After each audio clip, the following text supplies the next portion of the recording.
প্রিয় দর্শক, সপ্তাহ ঘুরে ফিরে এলাম আপনাদের প্রিয় অনুষ্ঠান গ্যালারি নিয়ে। সঙ্গে আছে আমি বর্ষণ কবির। এই অনুষ্ঠান যখন শুরু হচ্ছে তখন বাংলাদেশের ক্রিকেটে অনিশ্চয়তার মেঘ।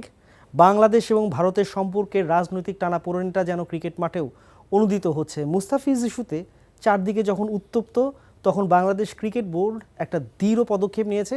সেই পদক্ষেপের কারণে বিশ্বকাপে বাংলাদেশ ভারতের অনুষ্ঠিত যে ম্যাচগুলো তাদের আছে তারা খেলতে চাচ্ছে না। এটা নিয়ে যে দড়ি টানাটানি, তা নিয়ে কথা বলার জন্য আসলে আজকে স্টুডিওতে আমরা দুজনকে পেয়েছি। একজন বাংলাদেশ ক্রিকেট বোর্ডের পরিচালক আসিফ আকবর, সঙ্গীতজ্ঞ বা সঙ্গীত শিল্পী, এই পরিচয়টাকে আজকে একটু পেছনে রাখছি। আর আতিফ আজম, আমাদের সিনিয়র ক্রীড়া সাংবাদিক। আপনাদের দুজনকেই স্বাগত আমাদের স্টুডিওতে। মানে আজকের ট্যাগলাইনটাই আমরা সেভাবেই করার চেষ্টা করেছি, ভারত না লঙ্কা, মানে লিটনদের টি-20 বিশ্বকাপ নিয়ে শঙ্কা। আসলে আসিফ ভাই, আপনি যেহেতু বাংলাদেশ ক্রিকেট বোর্ডের সিস্টেমের সঙ্গেই আছেন, বেশ কিছু ফ্ল্যামবয়েন্ট কথাবার্তা দুই পক্ষ থেকেই হচ্ছে, মানে নানাভাবে। আমরা হয়তো অনেক রাগঢাক করছি না, আমরা অনেক কিছু প্রকাশ্যে নিয়ে আসছি। কোথায় দাঁড়িয়ে আছি আসলে? বিশ্বকাপটা কি আমরা ভারতে কোনোভাবে খেলার সুযোগ আছে কিনা এখনো? আপনাকে ধন্যবাদ। বিসিসিআই থেকে বা মুস্তাফিজের ব্যাপারে আইপিএল যে সিদ্ধান্ত নিয়েছে সেটা দিয়ে ঘটনার সূত্রপাত, যেটা সেখান থেকে শুরু হয়েছে। এটার পেছনে হয়তো তাদের কি রাজনৈতিক, সেটা আমাদের বিবেচ্য বিষয় না। বিবেচ্য বিষয় হচ্ছে মুস্তাফিজ, প্রেস্টিজ এবং তাদের ভাষ্যমতে তারা মুস্তাফিজের নিরাপত্তা দিতে পারবে না। সেই ইস্যুতে আমরা স্ট্যান্ড নিয়েছি যে মুস্তাফিজের যদি নিরাপত্তা না দিতে পারে, বাকি 15 জন প্লেয়ার সহ আমাদের মিডিয়া জার্নালিস্ট যারা বড় একটা অংশ যাবেন সেখানে কভার করতে, দর্শকদের একটা বড় অংশ যাবে, কর্মকর্তা বা সংগঠক যারা তারাও যাবেন, সব কিছু মিলে ভারতের যে সংখ্যার নিরাপত্তা নিয়ে, সেই তাদের সংখ্যা নিয়ে আমরা শঙ্কিত এবং সেজন্য আমরা সিদ্ধান্ত নিয়েছি। আতিফ ভাই, যেহেতু আসিফ ভাই বলছেন যে বোর্ডের পরিচালক হিসেবে, মানে ওনার পক্ষে অনেক কিছু আসলে রিভিল করা সম্ভব না যেটা আপনি করতে পারেন। আসলে আপনি তো আসলে একটা আন্তর্জাতিক ক্রিকেট ওয়েবসাইটও কাজ করেন, ক্রিকবাজে। ওই এন্ডে ভারত থেকে যেসব আপনি ইনপুটগুলো পাচ্ছেন, সেখানকারগুলো সিকোয়েন্স মিলালে আসলে কি দেখছেন আসলে? আসিফ ভাই, মানে আপনি যে কথাটা বললেন ওটার সাথে মানে আমি সম্পূর্ণ রেখে একমত রেখে একটা কথা বলি, সেটা হচ্ছে যে ওনারা, মানে আমি যা বুঝতেছি আর কি, যে কারণ আমরা সবাই জানি যে বিশ্ব রাজনীতি কীভাবে চলতেছে। এখন পশ্চিমবঙ্গে কিন্তু একটা ইলেকশন আছে সামনে। এই সময় মানে বিসিআই যে ডিসিশনটা নিয়েছে, ইটস মোরলেস একটা গভর্নমেন্ট ডিসিশনই ছিল। বিকজ একটা বিজেপি একটা দল, যে দলটা আসলে পশ্চিমবঙ্গে মানে ইলেকশন করতে খুব ইয়েতে, এবং তারা রাজনীতিতে সরকার ক্ষমতা করতে চায়। হ্যাঁ হ্যাঁ, সেক্ষেত্রে তারা হিন্দু ভোটটা হারতে যাচ্ছে না বলে এরকম একটা সিদ্ধান্ত নিয়েছে বলে একটা জায়গায় একটা মহল ইন্ডিয়ার ভাবতেছে। ঠিক আছে, দ্বিতীয় কথা হচ্ছে আবার ইন্ডিয়ার একটা মহল ভাবতেছে যদি ইন্ডিয়াতে ওই জায়গাটা না খেলা হয়, যদি অন্য জায়গায় শিফট করে দেয় খেলাগুলো, যে জায়গাটায় কোনো ধরনের এই ধরনের আলোচনা নাই, সেই ক্ষেত্রে আপনারা কী করবেন? এটা হলো সেকেন্ড। আর মুস্তাফিজের ব্যাপারটা is not cricket, it's all more or less a politics. Because মুস্তাফ ইন্ডিয়া পলিটিক্যাল আর কমিউনাল, পলিটিক্যালি, বিকজ এটা তো আসলে BJP wants to establish themselves. এর আগে লিওনেল মেসির ঘটনাটা কিন্তু ওই কারণেই ঘটা। সো আপনার এই পুরো জিনিসটাকে আমি যেটা বললাম সেটা থেকে যে আপনারা সিদ্ধান্ত নিয়েছে, খুবই মানে সিদ্ধান্তকে সাধুবাদ জানাচ্ছি। বাট এর সাথে শঙ্কার কথাটা মানে একটু জানতে চাচ্ছি, সেটা থেকে যে আপনাদের সিদ্ধান্তটা সামনের দিকে গোয়িং ফরওয়ার্ড, আপনি বসার আগে বলতেছিলেন যে কতদিন ধরে ছোটো থাকবো, we have to B bigger and things like that. Going forward আসলে ফিনান্সিয়ালি এই জিনিসটা বাংলাদেশ ক্রিকেটকে কী ইম্প্যাক্ট পেতে পারে? মানে ডাজ বিসিবি আন্ডারস্ট্যান্ড দিস? আমরা এই বিষয় নিয়ে আলোচনা করেছি, বাট আমাদের সামনে সবচেয়ে বড় সুরক্ষা হচ্ছে আমাদের প্লেয়ারদের নিশ্চিত করতে হবে আগে। আমি প্রথমে যেটা দিয়ে শুরু করলাম। আর আপনি যেটা বলছেন পলিটিক্স, সেটাতে আমাদের ইন্টারেস্ট নেই, কারণ আমি এখানে যেহেতু বসে আছি একজন বিসিবি পরিচালক হিসাবে, আমাকে ওই কোড অফ কন্ডাক্ট মেনে কথা বলতে হবে, যেটা আমি জানি আমি সেটাই বলবো। তো যেটুকু মানে যেটুকু বলতে মানে বলার অধিকার আছে, আমি যতটুকু আমার দায়িত্বশীল জায়গায় যতটুকু বলা দরকার সেটুকু বলছি। যদি আপনি কথাটা বললেন, মনের কথা বলার জন্য এখানে আছে, কিন্তু বোর্ডের বাইরে পরিচয় আসতেন তাহলে মনের কথা জান দিয়ে বলতাম। এখন আমি যেটা বলবো সেটা রেসপন্সিবিলিটি নিয়ে বলতে হবে, কারণ একটা ন্যাশন, একটা ক্রিকেট কূটনীতি, রাষ্ট্রীয় সম্পর্ক, অনেক কিছু ডিপ্লোমেসি অনেক জড়িত আছে। আইসিসির ফ্যাক্ট আছে, বাংলাদেশের ভবিষ্যৎ আছে, এখানে দ্বিতীয় সম্পর্কের অনেক ন্যারেটিভ এখানে আছে। তো সব কিছু মিলে আপনার যে একটা প্রশ্ন ছিল যে ওই জায়গা চেঞ্জ করা, যে সমস্যাটা এখানে বা আরেকটা প্লেসে ইন্ডিয়ার অন্য জায়গায় হলে হবে কিনা, আমরা যাবো কিনা, তো সেটা নিয়ে আসলে এইমাত্র আপনি বললেন এ নিয়ে কোনো কথা হয়নি, এর নিয়ে বিসিবিতে কোনো আলোচনা হয়নি। তো আইসিসিও কোনো চিঠি দেয়নি যে আপনারা অন্য কোথাও খেলবেন কিনা, অর্থাৎ ব্যাপারটা একটা প্রশ্নবোধক চিহ্নের মধ্যে আছে। না আসবে, আমি একটু ইন্টারাপ্ট করি। সেটা আমি যে কথাগুলো বলছি এগুলো কিন্তু গতকাল রাতে বিসিআই যে মিটিংটা হয়েছে মুম্বাইতে, ওই মিটিংয়ের একটা অংশ এই আলোচনার ছিল। সো ওই অনুসারে বলছে, তারা হয়তো তখন চিঠিটা দেয়নি। মানে দে উইল আপনাদেরকে 10 তারিখ পর্যন্ত তারা সময় নিচ্ছে, তারা এর মধ্যে আপনার সাথে নেগোসিয়েশন যাবে, তারা নেগোসিয়েশনের পার্টে এই কথা হয়তো বলতে পারেন। সেক্ষেত্রে আপনারা do have any homework about that, আমি এটা জানতে বলতে চাই। এটা নিয়ে হোমওয়ার্ক আপনার কাছে শুনলাম এবং তাদের চিন্তাটা আপনি বলেছেন, হয়তো আপনি শেয়ারও করেছেন, মিডিয়া হয়তো বলেওছে, কিন্তু আমরা যেটার জন্য অপেক্ষা করি সেটা হচ্ছে আইসিসি যেটা আমাদের উত্তরটা আসবে, সেই উত্তরটা তারা কি বলতে চাচ্ছে, আমাদের কি চাচ্ছে, তারপর আমরা বলবো। না না, উত্তরটা দিয়ে দিয়েছে আজকে, যে মানে আপনাদের কাছে ভিভিডলি তারা জানতে চেয়েছে যে আসলে কোন কোন জায়গায় আপনাদের অবজারভেশনটা। হ্যাঁ, এখন উল্টো আপনারা মেলটা পাঠাচ্ছেন। কোড অফ কন্ডাক্ট তারা দিয়েছে, পাঠিয়েছে আমাদেরকে, সেটা আমরা পড়ছি, দেখছি। কিন্তু আবার বিকেল আমরা বসবো আজকে, তো বসার পরে আমরা সিদ্ধান্ত ইন্ডিয়ায় খেলবো না। তো ইন্ডিয়ার যে প্রদেশটা, আরেকটা প্রদেশ, সেটা কিন্তু ইন্ডিয়ার ভিতরেই। তো আমরা এখন বুঝবো যে আমাদের সরকারও কি সিদ্ধান্ত এখানে দেয়। আমরা তো আমাদের সিকিউরিটি চাচ্ছি এখানে, আর অন্য কিছু না। আমরা হলে বাদ দিলাম মুস্তাফিজ, তারা বাদ দিয়েছে, ফ্র্যাঞ্চাইজির ইস্যু, এটা আমাদের ইস্যু না। কিন্তু আলটিমেটলি দেশের উপরে আসে, আপনার দেশের ইমোশন, দেশের দর্শক, আপনি দর্শক ছাড়া তো খেলতে হবে না, না। না, না, না। তো সো আমাদের সব দিক চিন্তা করে সিদ্ধান্ত নিতে হবে। তো বেটার, আমরা ভাই যেহেতু বললেন 10 তারিখের মধ্যে একটা ব্যাপার ঘটবে এবং আমরা এখন থেকে ইনফর্ম হচ্ছি, তো সিদ্ধান্তগুলো নিতেও সময় লাগবে। ডেফিনেটলি আমরা টাইম টু টাইম জানাবো কি হচ্ছে এখানে, এবং আমরা ফ্রিকোয়েন্টলি মিডিয়া ফেস করছি। না না, সেটা করছেন আসিফ ভাই। এইখানে একটু ক্লিয়ারলি আমি একটু জানতে চাই, ধরেন আপনারা তো সব রকম হোমওয়ার্ক করেই কথাগুলো বলছেন, মানে অ্যাজ পার মাই আন্ডারস্ট্যান্ডিং, যদি সবচেয়ে ওয়ার্স্ট কেস সিনারিওটা আমরা ধরি, আমরা যদি ব্যান খাই, মানে বাংলা ভাষায় যদি কথ্য ভাষায় বলি যে আমরা যদি পার্টিসিপেট না করি তাহলে আমরা ব্যান পেতে যাচ্ছি, আইসিসি আর এসিসির ফান্ডিং মিলে আমাদের কত টাকা তাহলে লুজিং এন্ডে থাকতে পারে? এটা অঙ্ক নিশ্চয়ই করা। ব্যান যে পেতে যাচ্ছে এটা আপনাকে কে বললো? যদি ওয়ার্ল্ড কাপে আমরা যদি কোনো কথা আমি বলতে যাবো না এখানে, কারণ আমাকে এখানে রেসপন্সিবিলিটি নিয়ে কথা বলতে হবে। আপনি যদি মনে করেন শিওর আপনি, তাহলে আমি কথা বলবো আরেক প্রোগ্রামে এসে, জেনে এসে।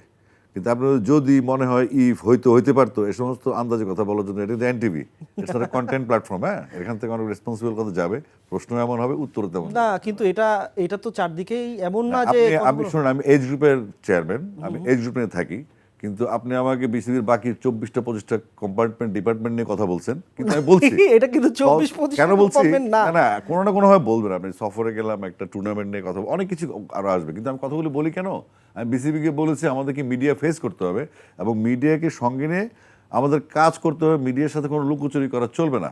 আমরা এমনভাবে কাজ করবো যেন মিডিয়া আমাদের সাপোর্ট করে, কারণ মিডিয়া তো রাশিয়া থেকে আসেন, তারা বাংলাদেশের জার্নালিস্ট, তারা বাংলাদেশ ক্রিকেটকে ভালোবাসে, তো তারাও আমাদের একটা বড় অংশ। তো সেজন্য আমি বলছি, আমরা এমন কোনো কথা বা এমন কোনো প্রশ্ন বা উত্তরে যাবো না যেটা কনফিউজিং, ইফ হয়তো হইতে পারতো মনে হয় সেটাই। আচ্ছা ভাই আপনি একটু যে আমার সেকেন্ড কোশ্চেনের উত্তরটা দিলেন না, ফিনান্সিয়াল অ্যাসপেক্ট আমরা চিন্তা করছি কিনা। একটা ফাইন্যান্সিয়াল ব্যাপার নিয়ে কথা বলছিলেন, আমি আর আটকাচ্ছি না, কারণ শুনতেই ভালোই লাগছে যে দুজনের মধ্যে একটা এক্সচেঞ্জ হচ্ছে।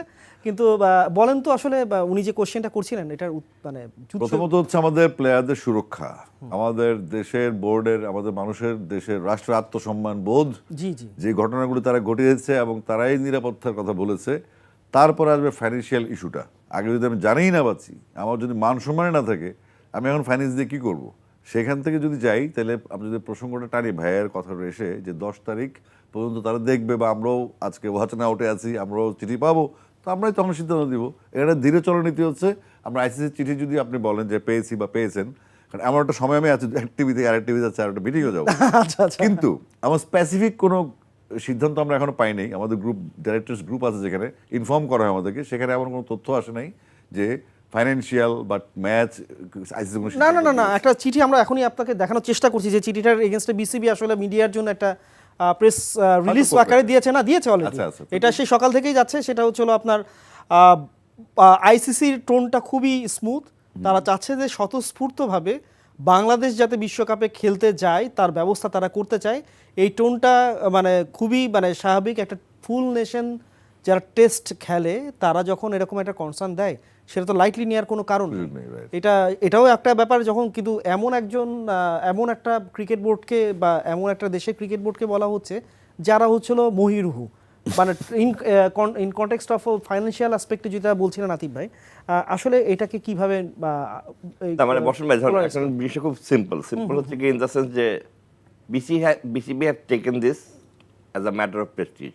হ্যাঁ, বাংলাদেশ তাদের প্রেস্টিজ, ডিরেক্ট ওয়ে না, সুরক্ষা, নিরাপত্তা, না মানে প্রেস্টিজটা প্রথম, যে বাংলাদেশের জনগণের পাঁচটা হচ্ছিল যে তারা প্রেস্টিজ, সুরক্ষার কারণে আত্মসম্মানের প্রশ্ন, আত্মসম্মানটা, কারণ তারা দুদিন আগেই কিন্তু মানে ফারুক ভাই একটা যেটা বিসির পক্ষ থেকে যিনি বলছেন যে যেখানে আমার প্লেয়ারদেরকে সম্মান দিবে না সেখানে আমি যাবো কেন, এরকম একটা, তাহলে ম্যাটার অফ প্রেস্টিজ, ঠিক আছে না?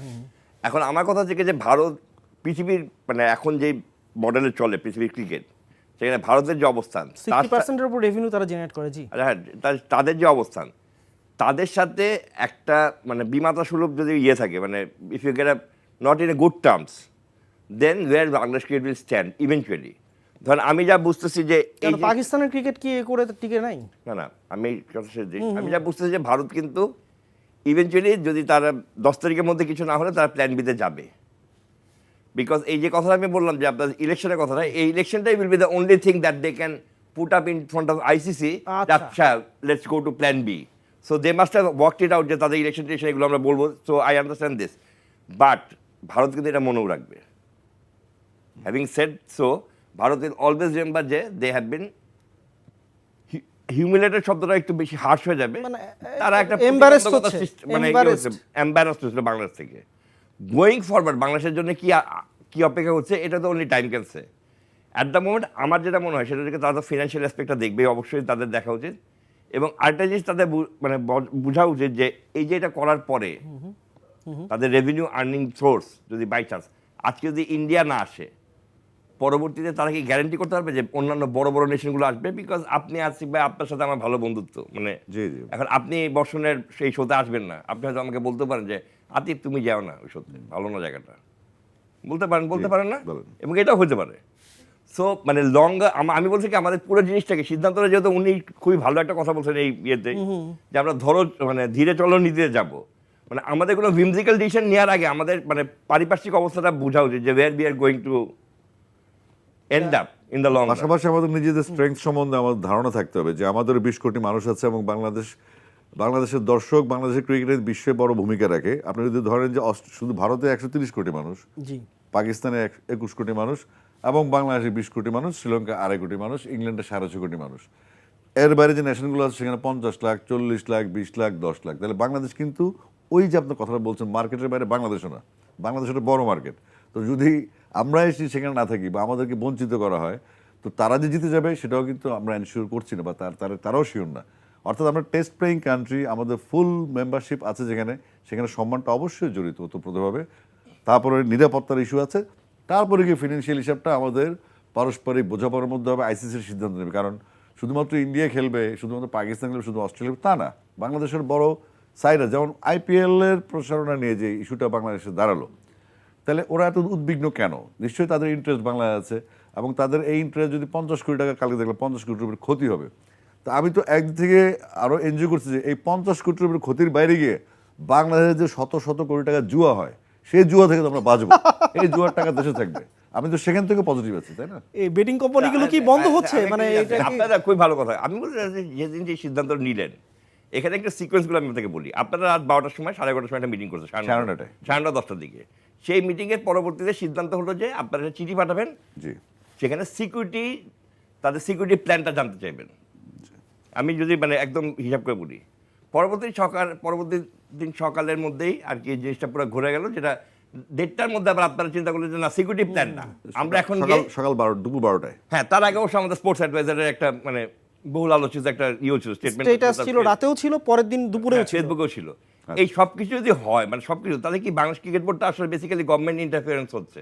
না, ওইভাবে বলা যাবে না। কেন? কারণ আমাদেরকে বলা যাবে না এই কারণে আমরা বিসিবি বোর্ড বসেছি, সরকার আপনি যদি বসছিল, হ্যাঁ, আপনি যদি ওই উপদেষ্টার রেফারেন্স দেন তাহলে ওনার আরেকটা রেফারেন্স আপনি কাউন্ট করতে হবে। সেটা হচ্ছে উনি বলেছেন বিসিবিকে ধন্যবাদ এই সিদ্ধান্ত নেওয়ার জন্য। তাহলে আপনি কিভাবে ট্রিট করবেন ব্যাপারটা? রাষ্ট্রীয়ভাবে ট্রিট করবেন নাকি বিসিবির সিদ্ধান্তটা তিনি স্বাগত জানিয়েছেন কিভাবে ট্রিট করবেন? আমি এই প্রশ্ন হচ্ছে আমি যদি এখন আপনাকে বাধ্য করি এবং আপনি যদি এটা করেন, তারপর যদি আমি বলি ধন্যবাদ বিসিবিকে, ওটাও কিন্তু হয় না। এটা আপনি এবার বলতে পারেন আপনি, কিন্তু আমরা যেটা ফেস করে আসছি বোর্ডে বসে এবং উনি ওনার মন্ত্রণালয়ে বসে, আপনি 9:30টার সময় তাদের সিদ্ধান্তটা কেন হলো যে আমরা সিকিউরিটি 9:30টার সময় কেন বললাম না যে আমরা ভারতে যাব না? প্রতি মিলি সেকেন্ডে যুদ্ধ হচ্ছে, প্রতি মিলি সেকেন্ডে সিদ্ধান্ত চেঞ্জ হচ্ছে। 9:30 12টা কোনো ফ্যাক্ট করে না, ম্যাটারই করে না। এখানে প্রয়োজন আজ বলে ধীরে চলনের 10 তারিখ পর্যন্ত আপনি নিজেই প্রলম্বিত করলেন, তাহলে আপনি আইসিসির বক্তব্য, ওনার বক্তব্য, সবকিছু মিলিয়ে বক্তব্য হবে।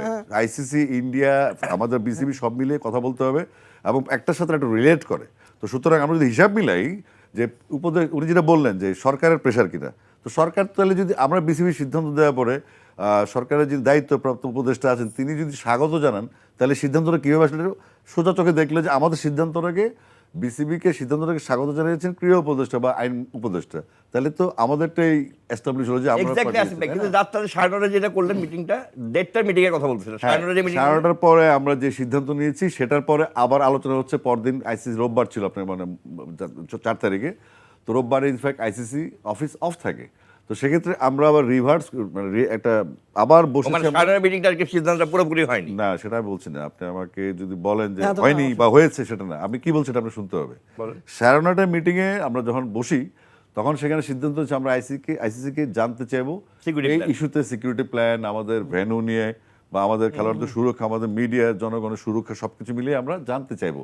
আর দিনের বেলা প্ল্যান হচ্ছে, সিদ্ধান্ত হচ্ছে যখন আমরা দেখলাম যে মুস্তাফিজ এবং ওখান থেকে একটা বুলিং শুরু হয়ে গেছে, মিডিয়া বুলিং বা তাদের বোর্ড বুলিং যেটাই বলেন যেভাবে হোক, এটা আমরা যেহেতু আমরা কংক্রিট কথা বলতে, আমরা কোনো বায়াস কথা, কোনো মিডিয়ার কথা আমরা বলতে এখানে রেফারেন্স আনতে পারি না, কিন্তু আমরা চোখের সামনে দেখতে পাচ্ছি যে আমাদের খেলোয়াড়রা নিরাপদ না, আমাদের প্রেস্টিজটা নিয়ে তাদের ছেলে খেলা করছে, এগুলো মাথায় রেখে আমরা টোটাল সিদ্ধান্ত দিব।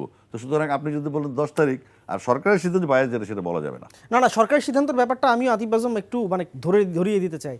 আপনি ভারতীয় বলেন, না আপনি আসিফ যদি ভাই, না- এখানে ধর- এটা বিসিসিআই এর যে বক্তব্যটা মুস্তাফিজকে ব্যান করার ব্যাপারে এসছে বা রিমুভ করার ব্যাপারে এসছে, এটা তো আর বিসিসিআই এর ঘাড়ে তো দুটো মাথা নাই, যতই মানে হাজার হাজার কোটি টাকার মালিক তারা হোক না কেন, কারণ নির্বাহী আদেশের বাইরে তো আসলে কোনো দেশেরই পক্ষেই কোনো ফেডারেশন বা ক্রিকেট বোর্ড যাবে না।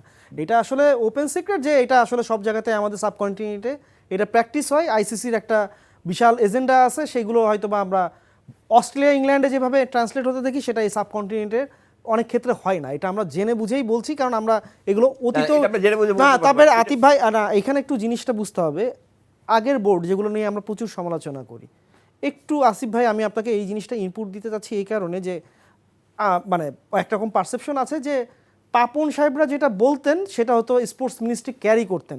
এই ক্ষেত্রে কি আপনারা যেটা বুলবুল ভাই যেটা বলেছেন সেটা কি স্পোর্টস মিনিস্ট্রি ক্যারি করছে? আপনি তো মানে আপনার ভাষাটা যদি আমি বুঝে থাকি ব্যাপারটা কি তাই কিনা? এটাই বলতে পারেন আপনি যে আমাদের মিটিং, আমাদের ওনার বক্তব্যের আগে আমাদের মিটিং হয়েছে একবার, আবার ওনার বিবৃতির পরে আমাদের মিটিং হয়েছে, তার মধ্যে আমরা আমাদের বিবৃতিটি দিয়েছি।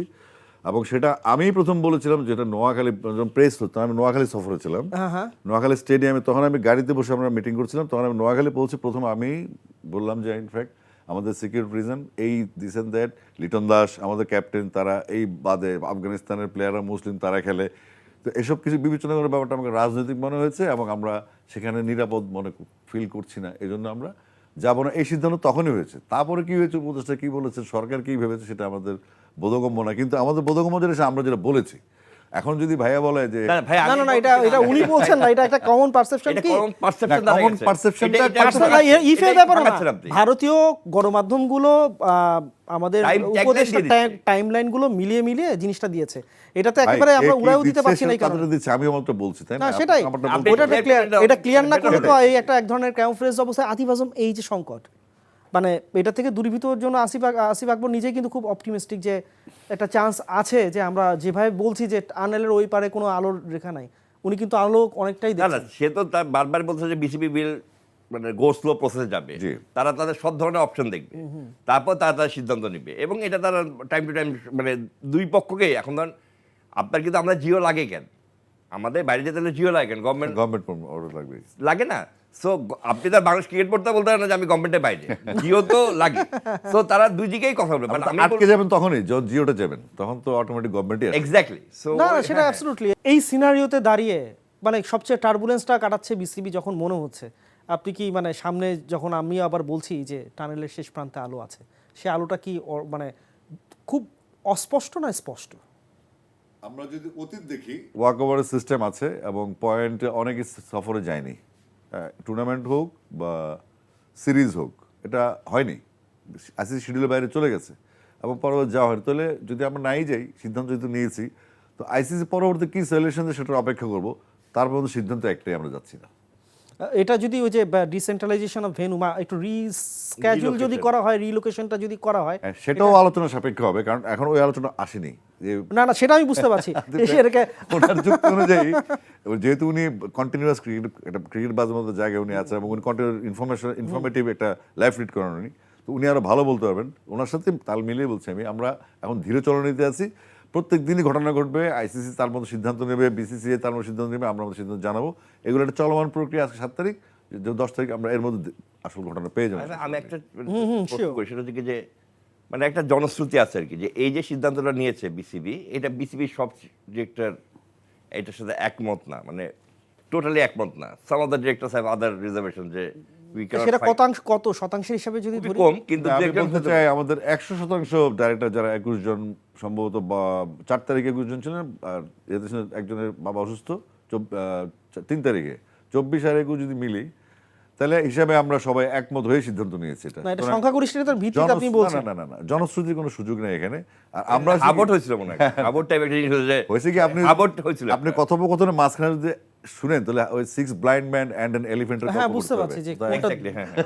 না, কিন্তু একটা হাবট টাইপ হয়েছিল যে আমরা সবাই রাজি আছি। হতে বাংলাদেশে কন্টেন্ট ওপেন, এখন মিডিয়া ওপেন, এখন যে যেটা বলে সেটা টাইম পরে দেখা যাচ্ছে যমুনা টিভি না, এটা জানানো টিভি, তাই না? এরকম হয়েছে। না। না, কিন্তু আমি জানতে চাচ্ছি যে এই ইয়ে থেকে আপনাদের সবার ইয়ে ছিল, অবশ্যই, ছিল। অবশ্যই। মানে সব কটা বোর্ড আমি তো এইখানকার এই বিসিবি ডাইরেক্টর লেভেলে নতুন, ক্লাব সাংগঠনিক পুরনো, হয়তো ছোটবেলা এক জিনিস, কৈশোরে এক জিনিস, নিজে খেলেছি এক জিনিস, কিন্তু যখন বিসিবির মতো রেসপন্সিবল জায়গায় যাব, আমি তো প্রথমেই বলেছি জি আমি রেসপন্সিবিলিটি নিয়ে কথা বলবো। না, এই কারণে উনি অনেক কিছু সুগার কোটেড করেই বলতে হবে, কোনো উপায়ও নাই। আমি না, এটা ঠিক আছে যে আমাদের একমত হয়ে আমরা সিদ্ধান্ত নিয়েছি, এবং আমরা একই আছি বিসিবি, আমরা একসাথেই কাজ করি। না, এটা তো খুবই অবভিয়াসলি, নাহলে এত আপনার যদি কোনো সোর্স থাকে, তাহলে কোনো ডিরেক্টরকে বাইরে এসে বলতে বলেন যে সে বলুক হ্যাঁ আমি এটা সাথে একমত না, এটাও থাকলো আপনার সাথে প্রস্তাবনা। তাকে জিজ্ঞেস করেন কোন ডাইরেক্টর শুনছেন, কোথায় কোন জনশ্রুতির সূত্র কি, তাকে নিয়ে আসেন, তাকে জিজ্ঞেস করেন। মিডিয়া তো ওপেন, এখন তো শুধু মেইন স্ট্রিম মিডিয়ার বাইরেও এখন অনলাইন মিডিয়া অনেক প্রভাবশালী, সবারই গ্রহণযোগ্যতা আছে, অনেক গ্রহণযোগ্যতা নেই, কিন্তু মানুষ খবর দেখে শুনে জাস্টিফাই করে, তাই না? এখন তো এই নিউজ ফ্লাডিং এর মধ্যে ভারত যে পরিমাণে আসলে নিউজ ফ্যাব্রিকেশনসও করে, ম্যানিপুলেশনও করে, তার মধ্যে তো কিছু অথেন্টিক খবরও পরিবেশন করে, যেটা এই চ্যালেঞ্জটা এইবার গণমাধ্যম কর্মী হিসেবে আপনি কিভাবে দেখছেন? ফিল্টারিং করতে করতে তো আমারও মানে অনেক গলধর্ম করতে না, আমার হয়েছে। মনে হয় যে আমরা মানে আমার এই মুহূর্তে আসলে কোনো স্পেকুলেশনের কোনো সুযোগ নেই। এটা হতে পারে, এটা করতে যাচ্ছে, এটা করতে পারে, এই ধরনের কোনো নেই। এটা একদম আমি আপনার ক্রিকবাজে একটা ইয়ে বলতে পারি, জিনিসের যে আমাদেরকে বলা হয়েছে আনলেস ইট ইজ বিন, মানে আমরা কিন্তু অনেক সময় ফোনে কথা বলে অনেক নিউজ করি, এটা করি। এখন একটা মানে মোটামুটি ইয়ে হয়েছে যে unless it is public you should not go for it, মানে ইউ শুড বি ভেরি, মানে তখন আসিফ ভাই তার একটা, আমি জাস্ট একটা এক্সাম্পল দিই যে উনি আমার সাথে কথা বলতেছেন ফোনে, উনি ওনার একটা ব্যক্তিগত অভিমত দিলেন, যেটা বিসিবির অভিমত না, আমি ওইটা ধরে লিখে দিলাম। তারপরে এটা কিন্তু একটা মানে জিনিসটা আর কি তখন প্রবলেমেটিক হয়ে যায়, because it is not BC, it is is personal life, personal ইয়েতে। তো ওইভাবে বলছে যে আমাদের কিন্তু ফিল্টারিং এর একটা জায়গা হচ্ছে কি যে আমাদের এই মধ্যে খুব স্কুপ মারতে না গিয়ে, মানে যেটাকে আমরা বলি, আমরা আর কি নর্মাল গিয়ে জাস্ট বিসিবির বক্তব্যটাকে বক্তব্য অনুসারে দিলেই আমার মনে হয় বেটার, বিকজ এখন যদি প্রতিটা আরেকটা জিনিস আমার মনে হয় যে খুব মানে সবার কথা যদি এই বিষয়ে না বলা উচিত, মানে ধরেন দায়িত্বশীল যিনি এই জায়গার বিষয়ে কথা বলতে পারেন, নাজবুল আবিদিন, উনি কিন্তু এখন পর্যন্ত খুব সরব দেখতে পারেন, গলা কথা কিনা যাই না, মানে গলা কথা ভাইয়া। ব্যাপারটা হচ্ছে এরকম যে আপনার কন্টেন্টের ইস্যু চলে আসছে এখন, আপনাদের কে কথা বললে ওর দর্শক প্রিয়তা, ওর কন্টেন্টটা মানুষ দেখবে। নিউজটা যখন কন্টেন্ট হয়ে যায় তখন কিন্তু ডিক্রিজ করে কিন্তু কোয়ালিটি। একটা এনটিভি কিন্তু ভালো কন্টেন্ট, এই যে এখানে আপনি আসেন, আমি দেশি মুরগি আর কি, মানে আমার সাথে কথা বললে মানুষজন দেখবে। আবার আমার তো একটা আমার শত্রু মিত্র সব পক্ষে কাজ করে, আমি দুই পক্ষ নিয়েই আছি, তো সেক্ষেত্রে আমি একটা কন্টেন্টের একটা উপসঙ্গ আর কি, মানে ভ্যালুয়েবল অ্যাসেট আর কি অ্যাজ আ কন্টেন্ট। এই জন্য আমাকে তারা চায়। তো এখন নাজমুল ভাইকে হয়তো পায় না বা নাজমুল ভাই আসে না, যাই হোক, নাজমুল ভাবতে ভাবতে আমি কথাটা বলে ফেললাম, যেটা ডিসিশন হয়ে গেছে, তাই না? সে ভাবছে, আপনি বলছেন সে ভাবছে সিনিয়র মানুষ, উনি একটা বোদ্ধামার, উনি হয়তো এত বছর ওনার একটা টেস্ট ম্যাচের এক্সপিরিয়েন্স, আমার টি-20 এক্সপিরিয়েন্স, এই টাইপের আর কি। মানে এটা খুবই স্বাভাবিক, জেনারেশন ওয়াইজ তো আপনার ভ্যালিডিটিটা একটু অন্যরকম ভাবে ইয়ে করবে। শেষ আমরা at the end of the day আমরা মানে এইটা ট্যাগলাইন, মানে আমরা অপেক্ষা করব ক্রিকেট কোনটিতে যেন সফল হয়। আমরা বাংলাদেশ, ইন্ডিয়া, পাকিস্তান সহ সারা বিশ্বে যারা আমরা অল্প কটা দেশ তো ক্রিকেট খেলি, এটার সাথে কোনো রকম খবরদারি না করে আমরা মিউচুয়াল করে এটা রাষ্ট্রীয় পর্যায়ে আইসিসি যদি দায়িত্ব নিয়ে আমরা বসি, এটা এই এজেন্ডাতে আসলে এগুলো কেন হচ্ছে, কারণ পাকিস্তান কেন খেলবে না, অস্ট্রেলিয়া কেন শ্রীলঙ্কা যাবে না, ইংল্যান্ড কেন জিম্বাবুয়ে যাবে না, বাংলাদেশ কেন ইন্ডিয়া যাবে না, ইন্ডিয়া কেন আইপিএল এ প্লেয়ার খেলবে না তাদের ইচ্ছা, বা পাকিস্তান কেন ইন্ডিয়া ঢুকতে পারবে না, এই সমস্যাগুলো সমাধান করার সময় আসলে এসেছে এখন আইসিসির। এটা অ্যাবসলিউটলি স্পট অন। আমরা আসলে প্রোগ্রামের শেষে আরও কথা বলতে পারলে ভালো লাগতো। আসিফ আকবর তো দুর্দান্ত মানে ফ্ল্যামবয়েন্ট কথা বলে, আপনিও অনেক যুক্তি দিয়েছেন, দুজনকে অনেক অনেক ধন্যবাদ। আজকের গ্যালারি পর্যন্তই। প্রিয় দর্শক, আজকের গ্যালারি এই পর্যন্তই। আশা করি আগামী পর্বে যখন আবার আসবো ততক্ষণে এই সমস্যার সমাধান ইতিবাচকভাবে হয়ে যাবে। ততক্ষণ পর্যন্ত সুস্থ থাকুন। ধন্যবাদ সবাইকে। Thank you.